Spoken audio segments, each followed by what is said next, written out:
Hey there, welcome back to the Path to Better A1C podcast.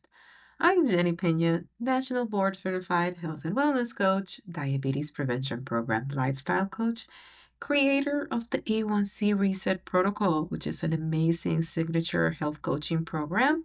And I help busy men and women like you take back control of their health, balance blood sugar naturally, and finally feel good in their bodies again without the confusion, without the guilt, or unrealistic diets that will result in a lower A1C.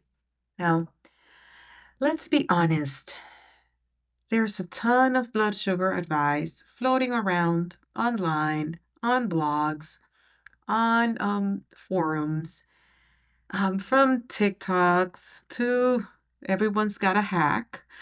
But what motivated me is that a lot of my clients will ask me, are these things for real? Are they backed by science? Do they actually work? And or are they just a hype? It's like something that somebody created and somehow it turned viral. So today we are breaking down a few of the sugar tricks, in quotes, that really work. Yes, I have read the research and what is worth trying as well as what is not. So, how to get results without the gimmicks.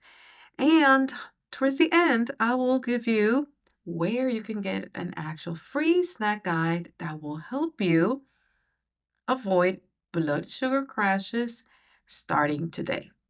So, let's get into it. Well, the first thing, and that's something that is very famous that a lot of people say is vinegar before meals. Is it helpful or is it a hype? You've probably heard about drinking apple cider vinegar before meals to flatten that glucose curve, right? Like we're all looking for that.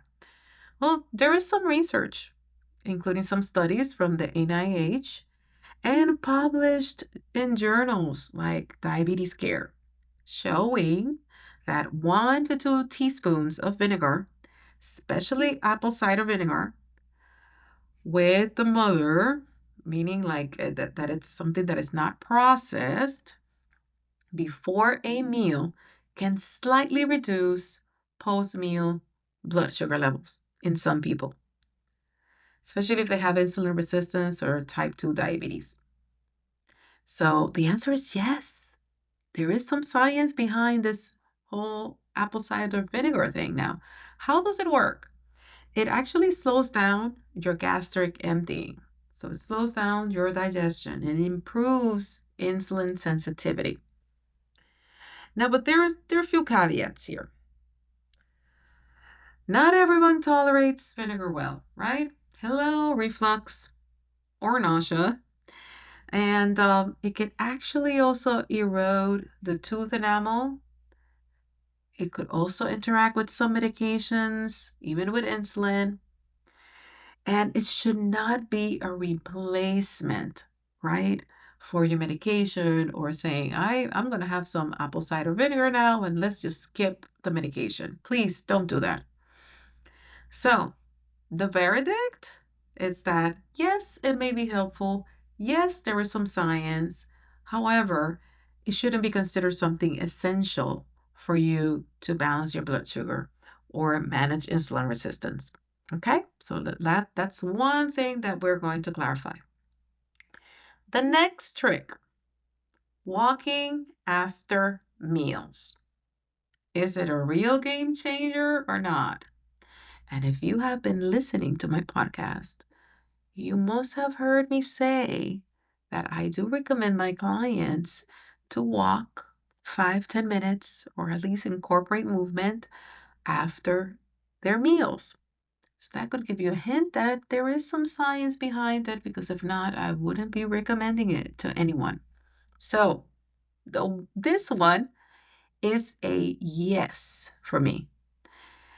And thankfully, science agrees.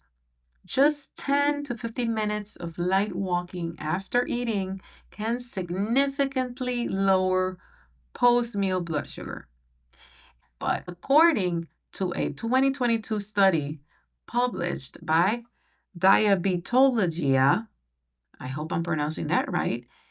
Even standing or gentle movement can actually help. And why does this work? A lot of my clients are like, does that even make a difference?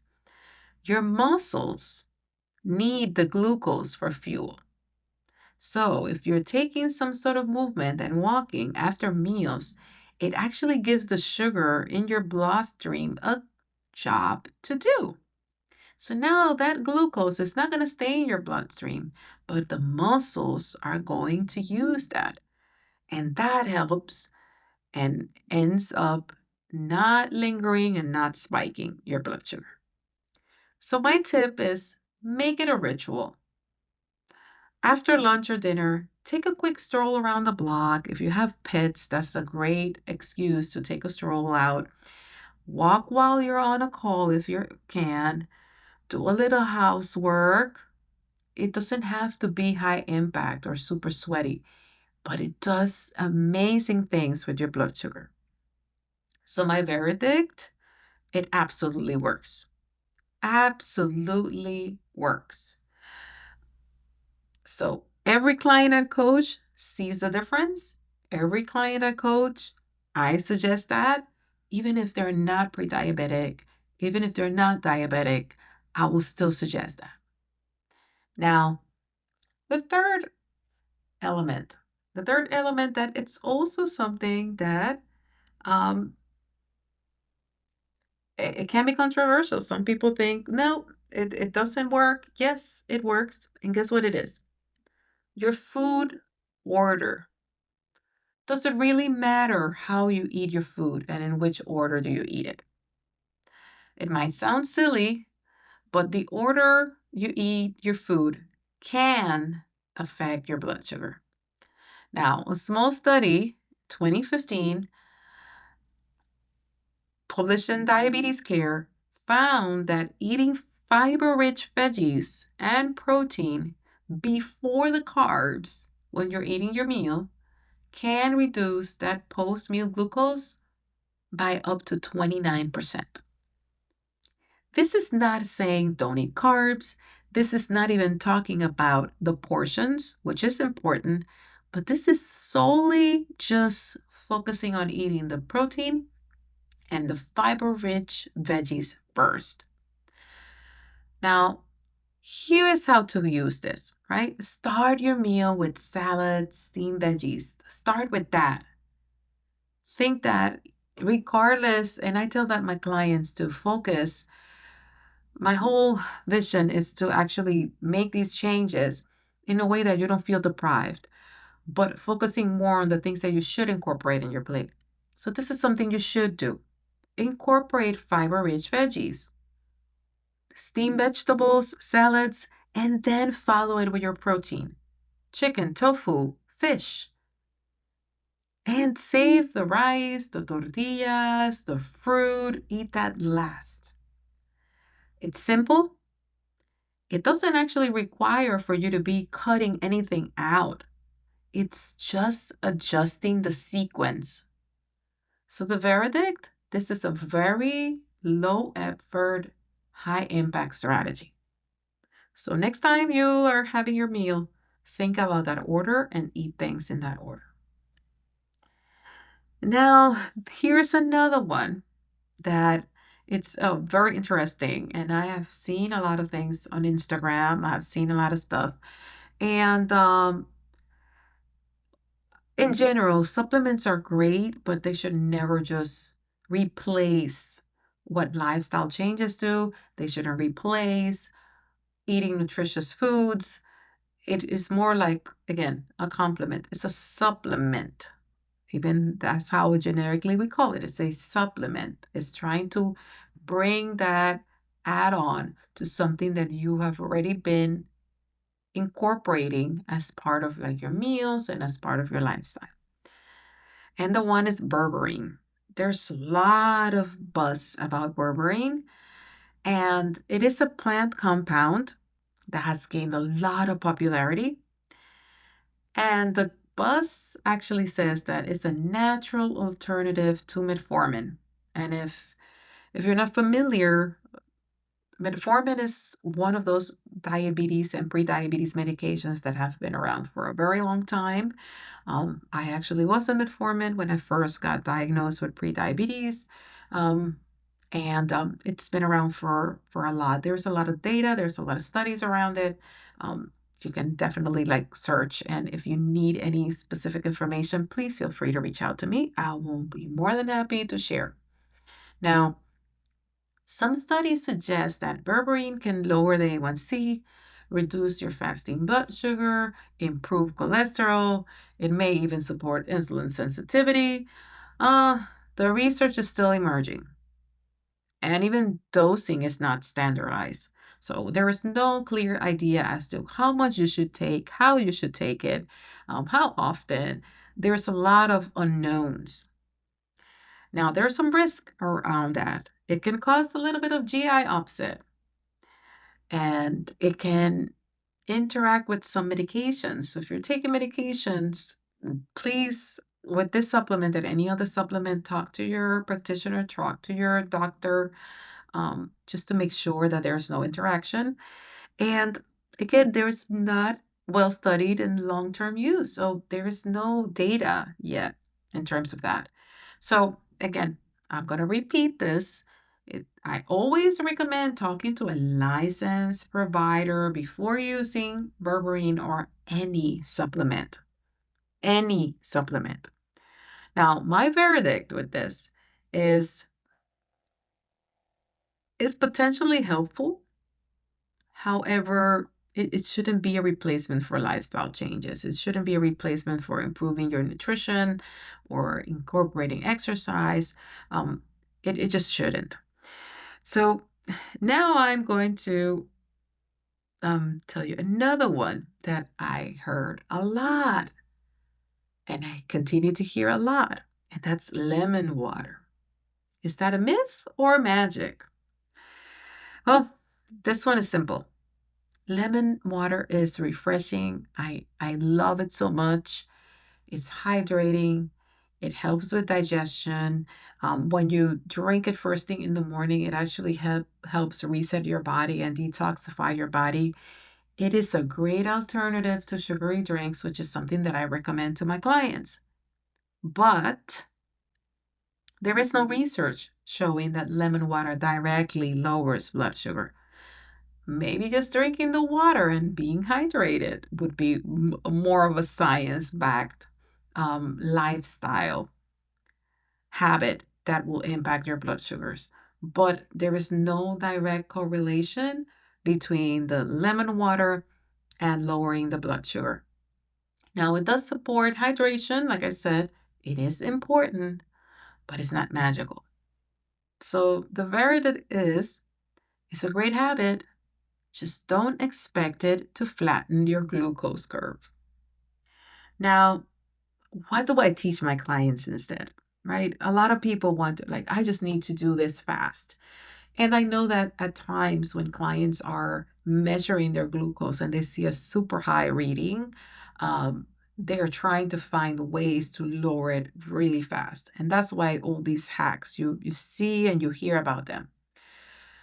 But the real secret is not a hack. Is a system. Having a system, a set of habits, strategies to manage your A1C levels, to manage your blood sugars, and to find what works for you.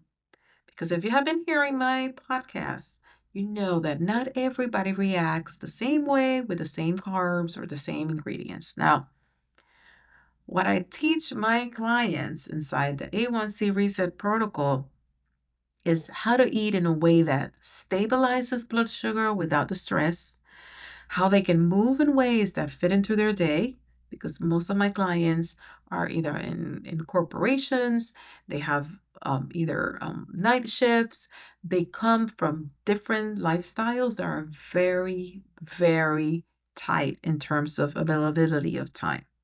So that is important. Um, Track what matters, right? Initially, when I start with my clients, right, we talk a little bit about macronutrients, and I'm not going to bore you with it, but Sometimes we need to track certain things just to know and have that assurance that you're at the right pace when it comes to nutrients.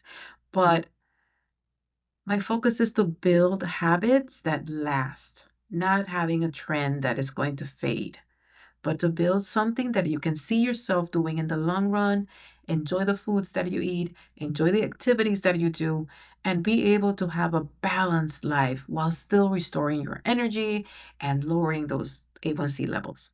So it's not about being perfect or having all of these hacks, but it's about being consistent. If you apply these changes, these lifestyle changes, and you're consistent with them, the results will speak for themselves.